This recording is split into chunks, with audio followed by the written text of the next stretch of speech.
इस अतुल भारत का दुर्भाग्य देखिए कि जिस बाबा साहब अंबेडकर ने संविधान बनाया, उसी बाबा साहब अंबेडकर के संविधान का दुहाई देकर उसी बाबा साहब अंबेडकर का मूर्ति जर्जर कर दिया गया। कहीं नहीं तो कहीं इससे बड़ा दुर्भाग्य भारत के संविधान के लिए जो टूटे हुए बाबा साहब अंबेडकर की मूर्ति के हाथ में है नहीं हो सकता है।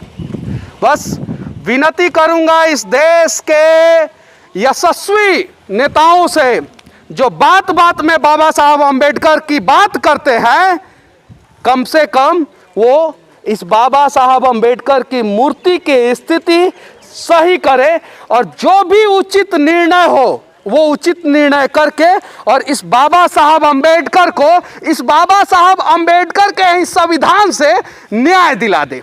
बिहार के मुख्यमंत्री से लेकर इस देश के प्रधानमंत्री सभी कहते हैं कि हम बाबा साहब अंबेडकर का सम्मान करते हैं।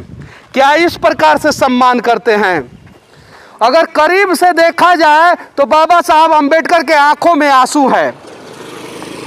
चुनाव के समय में ना जाने कौन कौन सी पार्टी बन जाती है, ना जाने कौन कौन सा संगठन बन जाता है। भीम सेना बन जाता है, दलित सेना बन जाता है, मीम भीम बन जाता है। और ये स्टेट हाईवे है, ये चौड़ा हाईवे है और इस रास्ते से दलित सेना के, भीम सेना के, मीम भीम के हर एक पार्टी के कार्यकर्ता और नेता गुजरे होंगे। हर पार्टियों के नेताओं और कार्यकर्ताओं को बाबा साहब अंबेडकर की ये मूर्ति दिखी होगी, लेकिन किसी को हिम्मत नहीं हुआ होगा कि इसके बारे में दो शब्द बोले और इस स्थिति को दिखाए। जितना जर्जर बाबा साहब अंबेडकर की मूर्ति है आज, उससे ज्यादा जर्जर जो है ना देश का कानून हो चुका है। एक टूटे हुए हाथ में संविधान है और दूसरा हाथ भी टूट गया है। ये पैर है वो भी टूट गया है और दूसरा भी पैर टूट गया है। और ये टूटा हुआ मूर्ति जो है देश का संविधान, देश का कानून व्यवस्था का स्थिति बता रहा है। पटना से सिर्फ और सिर्फ 70 किलोमीटर दूर अरवल और औरंगाबाद स्टेट हाईवे पे स्थित है। और यहीं पे इसी अंबेडकर जी के मूर्ति के बगल में जो है एक विद्यालय है। जरा सोचिए, इस प्रकार से बाबा साहब अंबेडकर की मूर्ति कहीं नहीं तो कहीं भारत के राजनीतिक पार्टियों के नेताओं का चरित्र बता रहा है।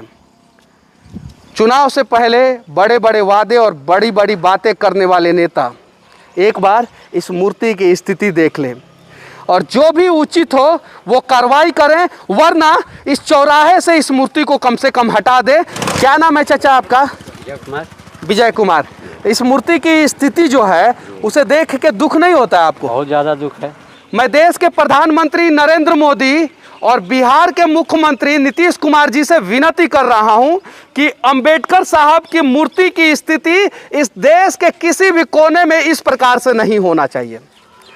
इन्होंने संविधान इस देश के लिए लिखा है और आज इनकी मूर्ति इस प्रकार की स्थिति में, वो भी एक सड़क के बीच में, कहीं नहीं तो कहीं हम सभी को शर्मिंदा कर रहा है। अंबेडकर साहब की जर्जर मूर्ति बनतारा पंचायत से सच तक के लिए मैं मनीष कश्यप, जय हिंद।